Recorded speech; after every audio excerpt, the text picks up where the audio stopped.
Ireland versus শ্রীলঙ্কার মহিলা দলের মধ্যে প্রথম ওডিআই ম্যাচ ছিল। প্রথম ওডিআই ম্যাচে আয়ারল্যান্ড টসে জিতে বল করার সিদ্ধান্ত নেয়। কালকের ম্যাচে ডবল সেঞ্চুরি ছিল, শ্রীলঙ্কার তরফ থেকে একটা সেঞ্চুরি, আয়ারল্যান্ডের তরফ থেকে একটা সেঞ্চুরি। শ্রীলঙ্কার থেকে বেশি ভালো পারফরমেন্স কালকে আয়ারল্যান্ড দিয়েছে, সে বল হোক বা ব্যাট হাতে। কিন্তু শ্রীলঙ্কার তরফ থেকে দুইজন ভালো পারফরমেন্স দিয়েছে, একজন বোলার একজন ব্যাটার।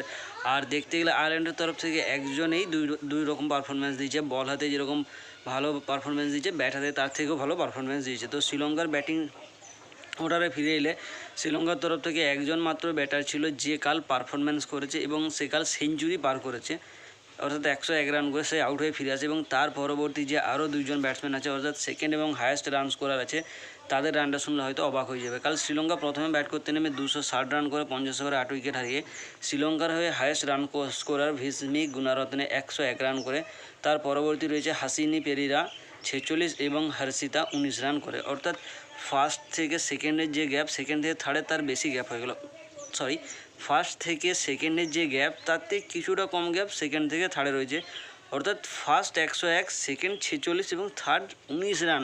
মানে এই যে মাঝে যে ডিফারেন্সটা রয়েছে, 19-এর নিচে আছে, 19-এর উপর দিকে আর কেউ নেই। অর্থাৎ কালকে শ্রীলঙ্কার তরফ থেকে যে চলেছে সে একটা কথা নেই, চলা তো সামতাক নেই তো চান্তাক, মানে চায়না মোবাইলের মতো, যদি চলে তো সারা জীবন চলে যাবে, নইলে কোনো গ্যারেন্টি নেই 1 মিনিটও শেষ হয়ে যেতে পারে।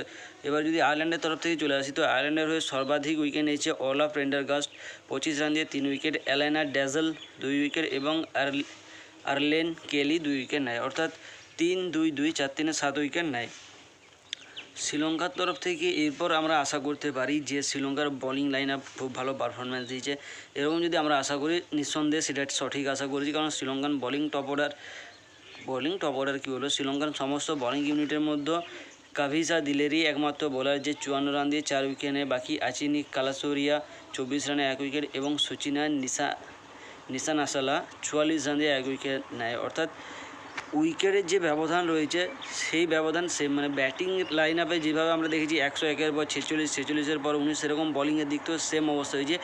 একজন তো 4 উইকেট নেয়, পরবর্তী দুইজন আরও বোলার তারা 2 উইকেট নেয়, অর্থাৎ সেখানেও গ্যাপ চলে আসছে। কিন্তু আয়ারল্যান্ডের তরফ থেকে এরকম কিছুই হয়নি। ওলাফ প্রেন্ডারগাস্ট যেরকম বল হাতে 25 রান দিয়ে 3 উইকেট নেয়, সেরকম ব্যাট হাতে 122 রান করে নট আউট থেকে। অ্যামি হান্টার 42 রান করে এবং সারা ফোর্বস 30 রান করে। অর্থাৎ ফার্স্ট থেকে সেকেন্ডের গ্যাপ আছে, কিন্তু সেকেন্ড থেকে থার্ডের কোনো গ্যাপ নেই। অর্থাৎ 10 রানের ব্যবধানে তারা ম্যাচ ফিনিশ করে চলে আসে। শ্রীলঙ্কা কালকে 49.2 ওভার পর্যন্ত বল করতে পারে, কারণ তার পরবর্তীতে তো আয়ারল্যান্ড ম্যাচ জিতে যায়। অর্থাৎ 1 রান বেশি করে আয়ারল্যান্ডও কষ্ট করার দিকে নেই। 260 রান টার্গেট ছিল, 261 রান করে 7 উইকেট হারে 49.2 ওভারে ম্যাচ শেষ করে চলে আসে। ওলাফ প্রেন্ডারগাস্ট কালকের ম্যাচে প্লেয়ার অফ দ্য ম্যাচ হয় এবং সম্ভবত এরকম যদি পারফরমেন্স থাকে প্লেয়ার অফ দ্য সিরিজ হয়ে যাবে। প্রথম ওডিআই ম্যাচে ডবল সেঞ্চুরি এবং পরবর্তী ওডিআই ম্যাচে কী হতে চলেছে সেটার জন্য আমাদেরকে অবশ্যই অপেক্ষা করতে হবে। ততক্ষণ জুড়ে থাকো আমার সাথে, পরবর্তীতে